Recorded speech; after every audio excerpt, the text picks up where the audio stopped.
ప్రతింట్లో తల్లులు ఆడవారు ఆవిడ ఆరోగ్యం కంటే కూడా నా పిల్లలు బాగుండాలి, నా భర్త బాగుండాలి, నా కుటుంబ సభ్యులందరూ బాగుండాలని వాళ్ళందరూ బాగు కోసం మంచిగా పళ్ళు కానీ కూరలు కానీ ఇతర విత్తనాలు కానీ ఇట్లాంటివన్నీ వాళ్ళ కోసం చేసి ఎక్కువగా పెడుతూ ఉంటారు.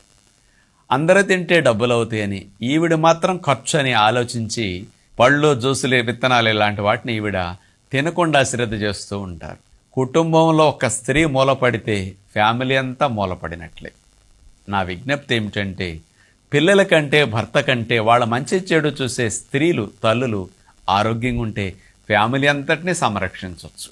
కాబట్టి కుటుంబ ఆరోగ్యం అంతా స్త్రీ చేతిలో ఉంది. కాబట్టి అలాంటి స్త్రీలు డబ్బులని ఆరోగ్యకరమైన ఆహారం గురించి ఆలోచించకుండా వెనకాడకుండా కాస్త పండ్లు, విత్తనాలు, జ్యూసులు, ఆకుకూరలు, పప్పులు ఇట్లాంటి వాటికి కాస్త ఎక్కువ ప్రాముఖ్యత